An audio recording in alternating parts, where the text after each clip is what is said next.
Hello friends, मैं श्रुति रस्तोगी अर्थ institute में आपका हार्दिक स्वागत करती हूँ।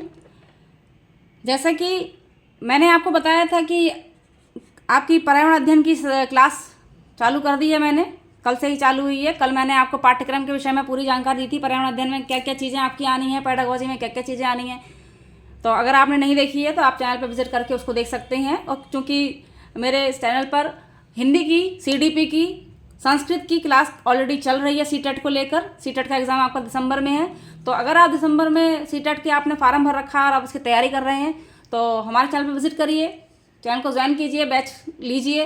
और ये फ्री ऑफ कॉस्ट है, ऐसा नहीं है आपको एक भी रुपया देना है, ठीक है। और हम पूरी जानकारी आपको इसमें देते हैं और आपके प्रश्नों का निवारण भी करते हैं। अगर आपको किसी प्रकार की सुविधा या असुविधा होती है या कोई आपको सस्पेंस वाला लगता है तो आप हमें कमेंट्स कीजिए, हम आपका रिप्लाई ज़रूर करेंगे और आपके समस्या का समाधान करेंगे। तो आज हमारा पर्यावरण अध्ययन का जो है पहला चैप्टर होगा पाठ्यक्रम के बाद। तो हमारा पहला चैप्टर है परिवार एवं मित्र। यह हमारा पहला अध्याय है, परिवार एवं मित्र, फैमिली एंड फ्रेंड्स। परिवार पहला है। सबसे पहला बच्चे का जो शिक्षा का क्षेत्र होता है, शिक्षा का घर होता है, वह परिवार होता है। बच्चा अपने परिवार में ही सबसे पहले सीखता है। सबसे पहले अपनी पहली भाषा, जो पहला उसके मुख से वर्ड निकलता है, पहला जो अक्षर निकलता है वह अपने परिवार के सम्मुख ही निकलता है, परिवार से ही सीखता है वह। तो सबसे पहला पाठ भी हमारा यहाँ पर परिवार है। तो पर्यावरण में परिवार का बहुत बहुत बहुत महत्वपूर्ण और बहुत ही ज़्यादा इम्पोर्टेंट पार्ट है परिवार। तो चलिए परिवार देखते हैं। व्यक्ति तथा समाज के जीवन में परिवार का स्थान अत्यंत महत्वपूर्ण है। व्यक्ति के सामाजिक जीवन में सबसे बड़ी भूमिका परिवार की ही होती है। परिवार ही वह सर्वप्रथम संस्था है जिसमें मनुष्य ने सामूहिक रूप से रहना सीखा। संगठित जीवन परिवार से ही प्रारंभ हुआ। समाज की सबसे पहली संस्था परिवार ही है। जब अलग अलग परिवार के सदस्य एक दूसरे के अधिक निकट होते हैं, जिसमें कोई विशेष पारिवारिक रिश्ता नहीं होता, तब वह मित्र के अंतर्गत आते हैं। समझ में आई? परिवार अलग चीज़ है और मित्र अलग चीज़ है। अलग अलग परिवार के जो लोग होते हैं, जिन आपस में अलग अलग परिवार के जो लोग होते हैं अधिक निकट होते हैं, जिसमें कोई विशेष पारिवारिक रिश्ता नहीं होता, तो वह मित्र के अंतर्गत आते हैं। तो देखते हैं परिवार का अर्थ एवं परिभाषा। अर्थ में देखिए, परिवार वह संस्था है जिसमें बालक जन्म लेता है, बालक का विकास होता है और उसी में उसका अंत हो जाता है। परिवार के सम्मुख ही वह रहता है। यंग एवं मैक के अनुसार परिवार प्राचीनतम एवं मौलिक मानव समूह है। देखिए यहाँ पर एक जो है आपका प्रश्न बनता है। यंग एवं मैक के अनुसार परिवार प्राचीनतम एवं मौलिक मानव समूह है। इसका ढांचा समाज विशेष में भिन्न रूप में हो सकता है, परंतु केंद्रीय कार्य जैसे बच्चे का पालन करना, समाज की संस्कृति से परिचित कराना, सारांश रूप में उसका सामाजिकरण करना परिवार के सामान्य कार्य हैं। यानी कि बच्चे का पालन पोषण करना परिवार का काम है, समाज की संस्कृति से उसे परिचित कराना परिवार का काम है, और सामाजिकरण करना यानी समाज से संबंध बनाना भी परिवार का कार्य होता है। परिवार की रचना पति पत्नी और बच्चों से होती है। इसके स्वरूप भिन्न भिन्न समाजों में अलग अलग होती है, परंतु वह सभी रूप अपने सदस्यों को सामान्य घरेलू शिक्षा देते हैं और उनके गौण विकास में सहायता करते हैं। परिवार शिक्षा का अनौपचारिक साधन होता है। कैसा साधन होता है? अनौपचारिक। देखिए क्वेश्चन बनता है यहाँ पे, परिवार शिक्षा का अनौपचारिक साधन होता है। परिवार शब्द अंग्रेजी भाषा के फैमिली शब्द का हिंदी रूपांतरण है। फैमिली शब्द की व्युत्पत्ति लैटिन भाषा के फैमुलस नामक शब्द से हुई है, जिसका अर्थ है नौकर। फैमुलस शब्द का अर्थ होता है नौकर। यद्यपि इस अर्थ में परिवार का अर्थ नहीं लगाया जा सकता। फैमुलस के विस्तृत अर्थ में अगर देखें तो परिवार समाज की एक ऐसी इकाई है जिसमें माता पिता, उनके विवाहित एवं अविवाहित बच्चे तथा अन्य सदस्य सम्मिलित रहते हैं और जो उत्तरदायित्व तथा स्नेह की भावना से परस्पर एक दूसरे से बंधे रहते हैं। ठीक है। रेमंड के अनुसार दो बच्चे भले ही विद्यालय में पढ़ते हों, समान रूप से शिक्षकों से प्रभावित होते हों, समान अध्ययन करते हों, फिर भी अपने समान ज्ञान, रुचियों, भाषण, व्यवहार और नैतिकता में अपने घरों के कारण जहाँ से वे आते हैं पूर्णतः भिन्न होते हैं। दो बच्चे अलग अलग परिवार से होते हैं ना, इसलिए भिन्न होते हैं। मैकाइवर एवं पेज के अनुसार परिवार वह समूह है जिसमें स्त्री पुरुष के यौन संबंध पर्याप्त निश्चित होते हैं और इनका साथ इतनी देर तक रहे जिसमें संतान उत्पन्न हो एवं उसका पालन पोषण हो। ये मैकाइवर एवं पेज के अनुसार है। क्लेयर के अनुसार परिवार से तात्पर्य माता पिता और बच्चों के संबंधों की व्यवस्था से है। ये क्लेयर का जो है परिभाषा कई बार पेपर में आ भी चुकी है। डकारमैन के अनुसार परिवार वह समूह है। डाकरमैन के अनुसार परिवार वह समूह है जिसमें पुरुष गृहपति होता है, उसकी स्त्री या स्त्रियों और उसके बच्चों को मिलाकर बनता है तथा इसमें कभी कभी एक या अधिक अविवाहित पुरुष भी होते हैं। आगे देखते हैं। परिवार के कार्य। देखिए अब आ जाते हैं परिवार के कार्य। परिवार के कौन कौन से कार्य होते हैं देखते हैं।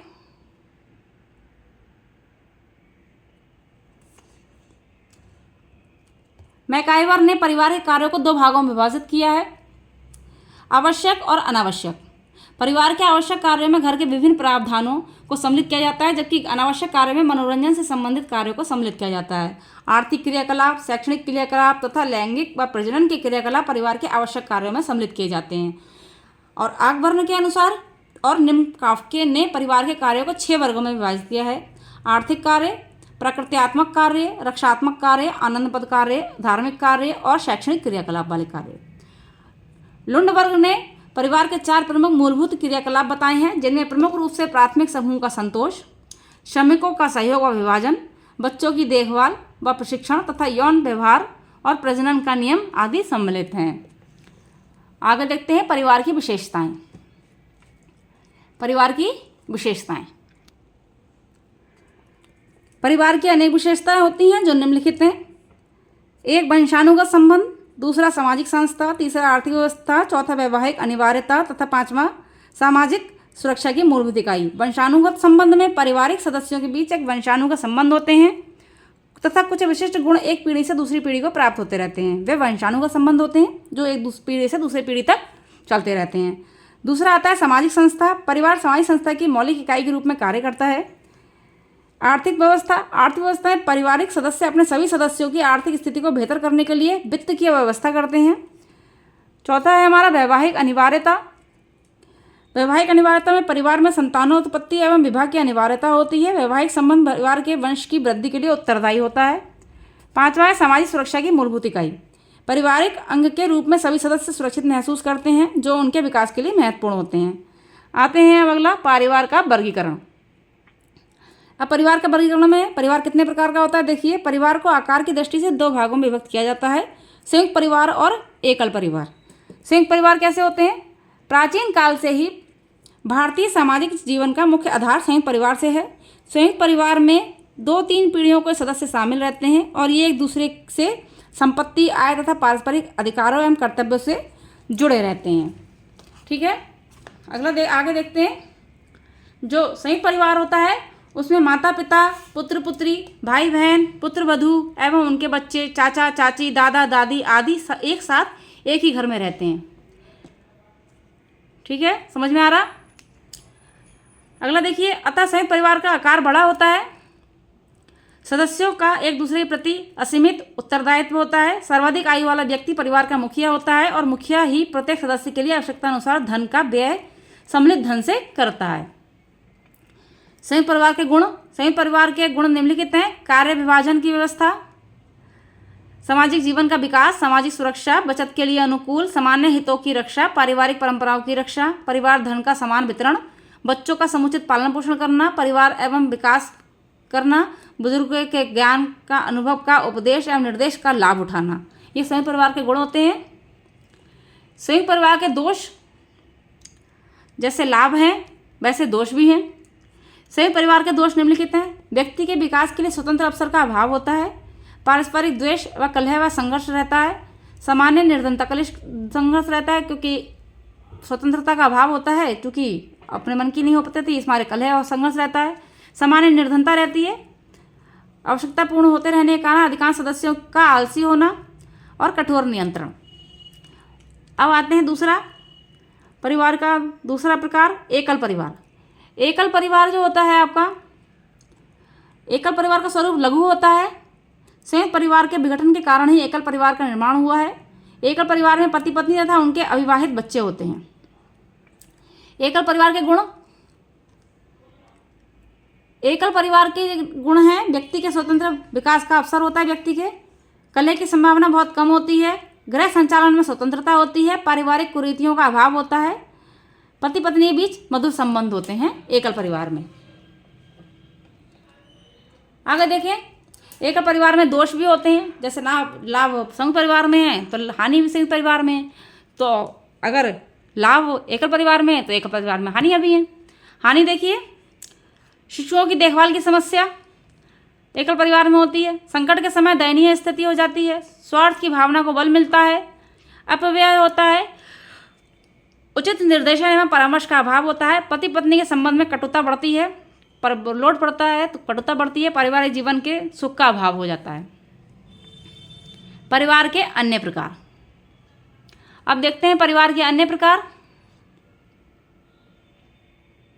अन्य प्रकारों में मातृस्थान परिवार, पितृस्थान परिवार, वैवाहिक परिवार, समरक्त संबंधी परिवार। अब देखिए मातृस्थान परिवार में यह परिवार का वह प्रकार है जिसमें विवाहित युगल स्त्री के परिवार के साथ निवास करता है, स्त्री के परिवार के साथ यानी ननिहाल में निवास करता है। पितृस्थान परिवार यह परिवार का वह प्रकार है जिसमें विवाहित युगल पुरुष के परिवार के साथ निवास करते हैं। ठीक है, समझ में आ रहा है। विवाहित युगल यानी पति पत्नी, पति मतलब आदमी के घर में निवास करते हैं, इसमें औरत के घर में निवास करते हैं। वैवाहिक परिवार यह एकल परिवार का ही रूप है, इसे संतान बढ़ाने वाला परिवार भी कहा जाता है। यह वह परिवार होता है जो एक के बाद एक के विवाह के बाद बनता है।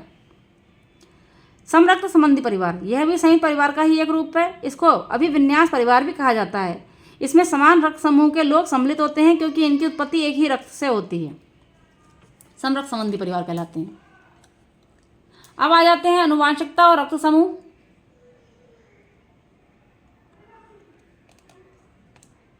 अनुवांशिकता के जनक ऑस्ट्रिया के ग्रेगर जॉन मेंडल थे। देखिए ऑस्ट्रेलिया के ग्रेगर जॉन मेंडल थे जिनका जन्म 1822 ईस्वी में हुआ था। इन्होंने मटर के पौधे पर प्रयोग करके अनुवांशिकता का पता लगाया था। ठीक है, मेंडल ने, यह ऑस्ट्रेलिया के थे, ग्रेगर जॉन मेंडल इनका पूरा नाम है। इन्होंने मटर के पौधे पर प्रयोग किया था, अनुवांशिकता का पता लगाया था। मानव रुधिर वर्ग की खोज लैंड स्टीनर ने की थी। प्रश्न बन रहा है, देखिए मानव रुधिर वर्ग की खोज किसने की थी? लैंड स्टीनर ने। मानव रुधिर को 4 समूह में बांटा जाता है। 4 रक्त समूह हैं, ए, बी, ए बी और ओ। ये रक्त समूह माता पिता के रक्त समूह से प्रभावित होते हैं। मनुष्य में प्रचलित 4 रक्त समूह का वर्णन निम्नलिखित है। अब देखिए माता का अगर ओ ग्रुप है, पिता का ओ ग्रुप है तो बच्चा 100% ओ ग्रुप का होगा। माता का ओ ग्रुप है, पिता का ए ग्रुप है तो 50% बच्चा ओ ग्रुप का होगा, 50% बच्चा ए ग्रुप का होगा। अगर माता का ओ ग्रुप है, पिता का बी ग्रुप है तो बच्चा 50% ओ ग्रुप का भी हो सकता है, 50% बी ग्रुप का भी हो सकता है। मतलब माता या पिता के ग्रुप से ही मिलता हुआ बच्चे का रक्त समूह होगा। अब यहाँ पर देखिए अगर बच्चा और ए बी, ओ माता का है और ए बी पिता का है तो बच्चे का रक्त समूह ए हो सकता है और बी हो सकता है। ए होगा 50%, ये 50% बी होगा। अब देखिए यहाँ पर अगर माता का रक्त समूह ए है और पिता का भी ए है तो बच्चे का रक्त समूह ए हो सकता है 66% और ओ भी हो सकता है 33%। अगला देखिए ए होगा अगर माता का रक्त समूह और पिता का बी होगा रक्त समूह तो बच्चा ओ भी हो सकता है 25%, बी भी हो सकता है 25%, ए भी हो सकता है 25% और ओ भी हो सकता है 25%। ठीक है, अगर माता का रक्त समूह ए होगा और पिता का रक्त समूह ए बी होगा तो बच्चा ए भी हो सकता है 33%, बी हो सकता है 50%, ए भी हो सकता है 33%। यानी कि ए बी और ए बी दोनों हो सकते हैं। अगर माता का रक्त समूह बी है और पिता का रक्त समूह भी बी है तो बच्चा बी हो सकता है 66% और ओ हो सकता है 33%। और यदि बच्चे की माँ का रक्त समूह बी है और पिता का रक्त समूह ए बी है तो बच्चा ए 33%, बी 33% और ए बी 33% हो सकता है। ठीक है, अब आ जाते हैं परिवार के महत्व पर। परिवार के महत्व को हम निम्नलिखित रूप में देख सकते हैं। परिवार ही वह प्रासंगिक स्थान है जहाँ सर्वप्रथम बालक का समाजीकरण होता है। परिवार के बड़े लोगों का जैसा आचरण और व्यवहार होता है, बालक भी वैसा ही आचरण और व्यवहार करने का प्रयत्न करता है। परिवार की सामाजिक स्थिति भी बालक के सामाजिक विकास को प्रभावित करती है। माता पिता के स्वास्थ्य और शारीरिक रचना का प्रभाव उनके बच्चों पर भी पड़ता है। यदि वे रोगी और निर्बल होते हैं तो ऐसी संभावना होती है कि उनके बच्चे भी वैसे ही हो सकते हैं। स्वस्थ माता पिता की संतान भी स्वस्थ शारीरिक विकास में होती है। यानी कि बच्चे के अगर माँ बाप का स्वास्थ्य ठीक है तो बच्चे का जो विकास होगा वह भी ठीक ही होगा और बच्चा भी स्वस्थ उत्पन्न होगा। बालक के स्वाभाविक विकास में वातावरण के तत्व सहायक होते हैं। बालक को सही वातावरण उपलब्ध कराने की जिम्मेदारी उसके परिवार की ही होती है। बालक की नियमित दिनचर्या का प्रभाव उसके शारीरिक विकास पर पड़ता है और इससे नियमित करने की जिम्मेदारी भी परिवार की ही होती है। बालक के उचित शारीरिक विकास में उसके अपने परिवार से प्राप्त प्रेम एवं सुरक्षा की भावना का ही महत्वपूर्ण योगदान होता है। बालक के समुचित शारीरिक विकास हेतु खेल एवं व्यायाम के लिए भी उसके परिवार की ही जिम्मेदारी होती है।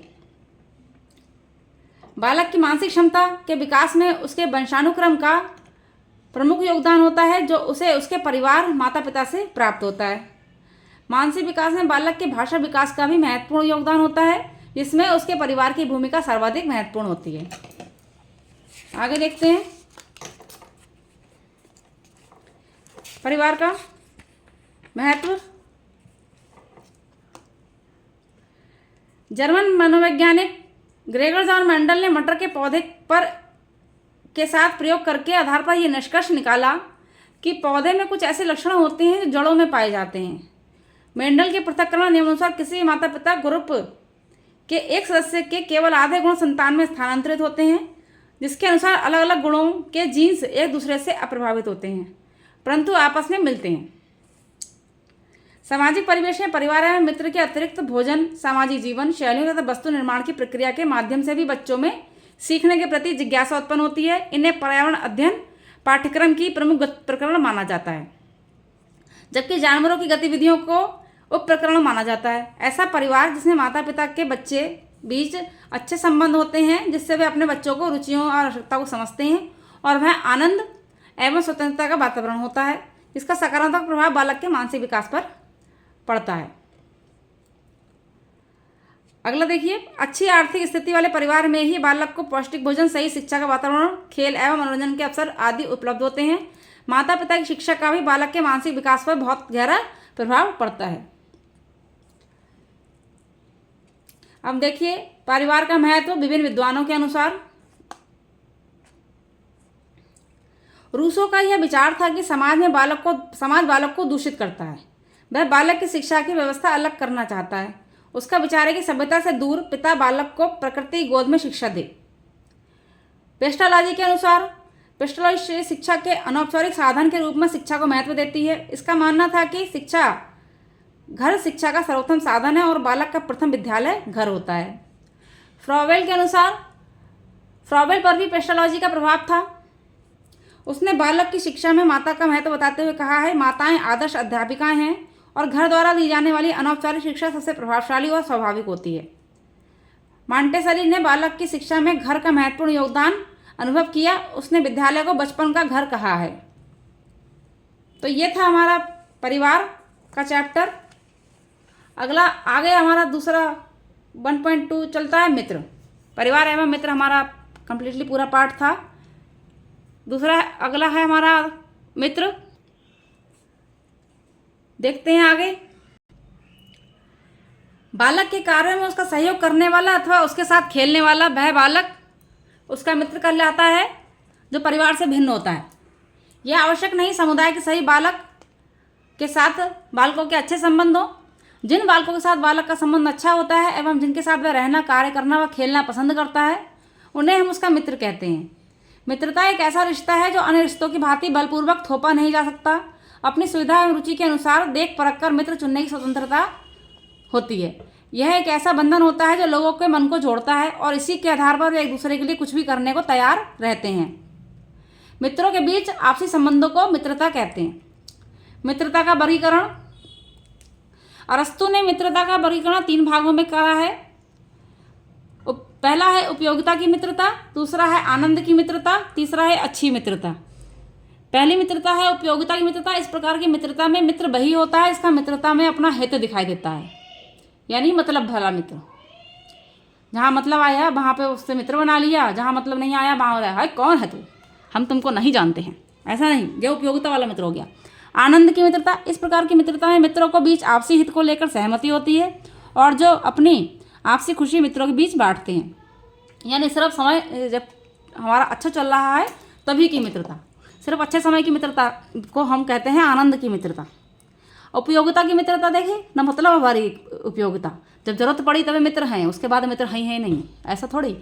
आनंद वाली मित्रता खेल कूद में तो मित्र हैं, जब मज़ा आ रहा था मित्र हैं, और जहाँ समय आया काम का वहाँ मित्रता है ख़त्म हो गई।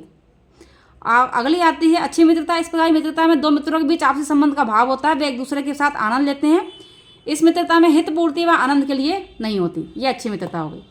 ठीक है, मित्रता का मतलब जो होता है सुख दुख में खड़े रहना। अच्छी मित्रता वही होती है जो हंसी खुशी में भी साथ हो, परेशानी में भी साथ हो, हर समय साथ हो, है ना, उसे कहते हैं अच्छी मित्रता। मित्रता का महत्व देखिए, का समय आने पर मित्रता है, और समय जब हमारा चल रहा है खराब, कौन हो तुम, हम नहीं जानते तुमको, ऐसा है, ऐसा है, हमारा कोई मित्र नहीं है, ऐसा वाला कोई हिसाब नहीं होता है। मित्रता होती है, अच्छी मित्रता वही कहलाती है जो समय पर आपके साथ हो। मित्र व मित्रता का महत्व बच्चों के सर्वगुण विकास में सहायक सिद्ध होता है।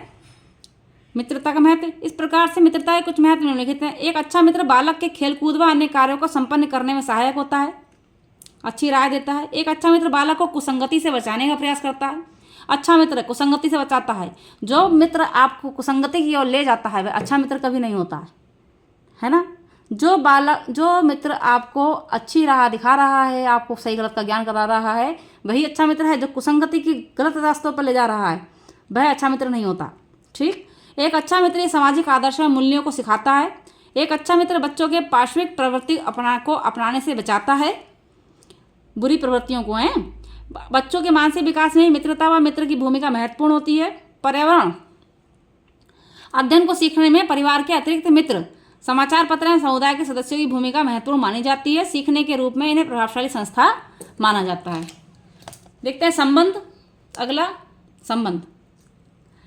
संबंध से हमारा क्या अभिप्राय है। संबंध वह बुनियाद होती है जिसमें दो अथवा दो से अधिक लोग रक्त या विवाह और भावनाओं के आधार पर एक दूसरे से जुड़े होते हैं। बालक परिवार में सदस्यों एवं रिश्तेदारों से प्रत्यक्ष और परोक्ष रूप से आदर्शों, मूल्यों, रीति रिवाजों एवं विश्वासों को आदि को धीरे धीरे सीखता है।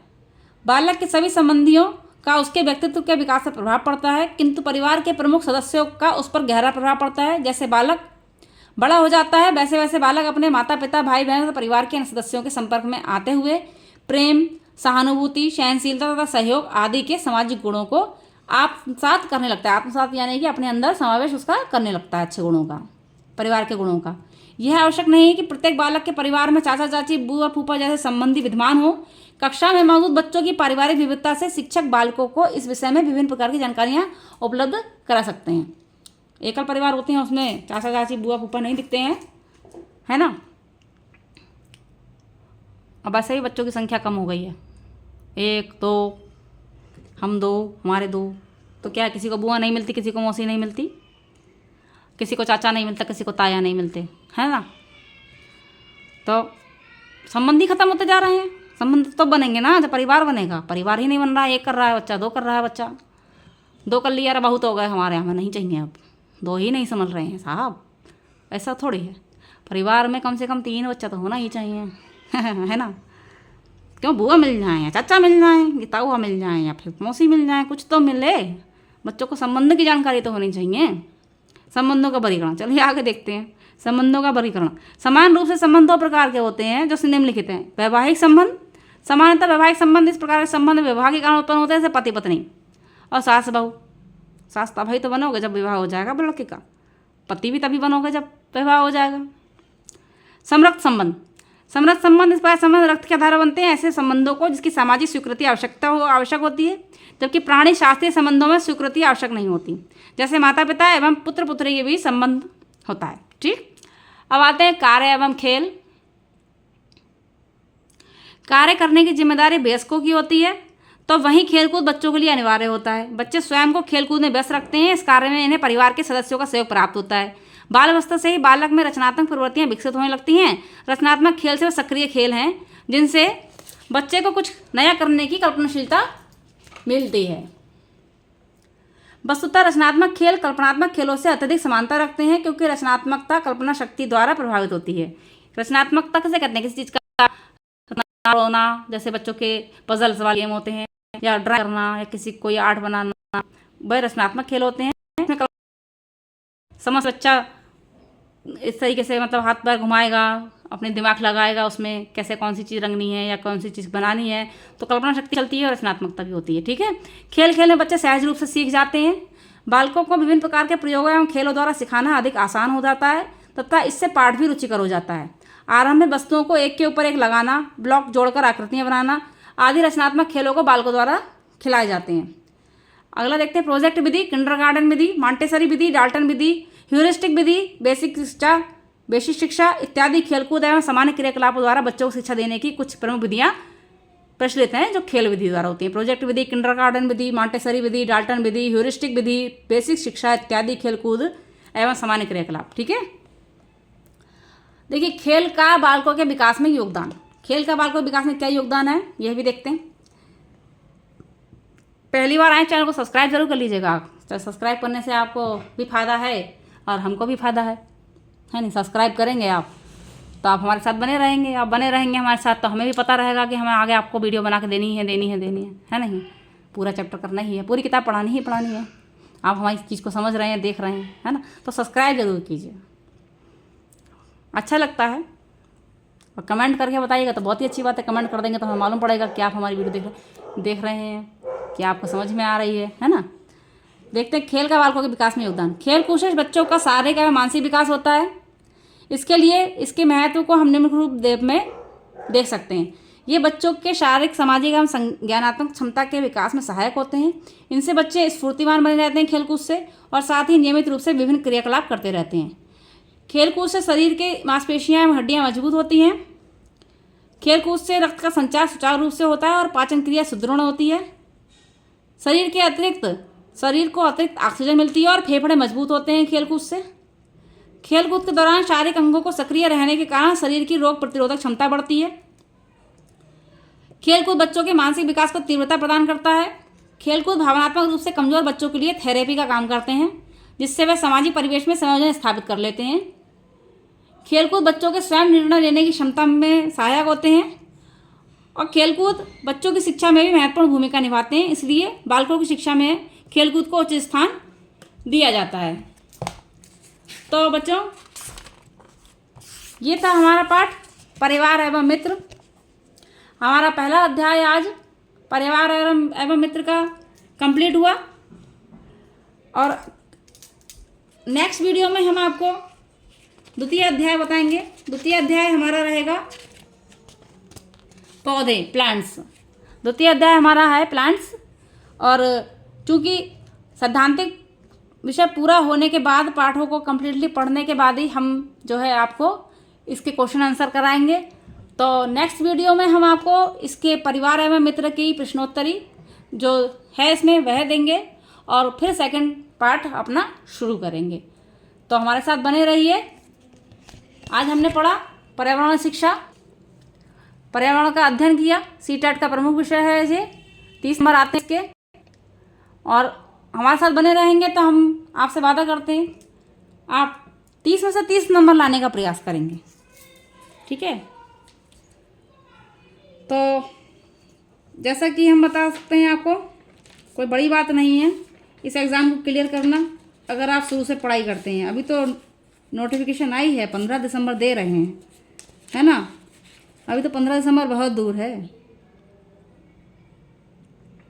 अपने को जो टारगेट लेना है वह 30/30 का लेके चलना है ना, कि हमें 30 में से 30 लाना है पूरे, अच्छे नंबर आने चाहिए। ये कोई बड़ी बात नहीं है। बहुत से बच्चे होते हैं जो डेली क्लास ज्वाइन करते हैं, पढ़ते हैं, वे लाते भी हैं, है ना। जब वो लोग ला सकते हैं तो आप भी ला सकते हैं, कोशिश करेंगे, है ना। तो 28 प्लस तो आने ही आपको बनते हैं। अगर आप कम्प्लीटली सारी क्लास कंप्लीट लेते हैं, बिना स्किप करे रोज़ देते हैं, तो हमारी आपसे वादा है हमारा कि आप ज़्यादा से ज़्यादा अच्छे नंबर लाएंगे।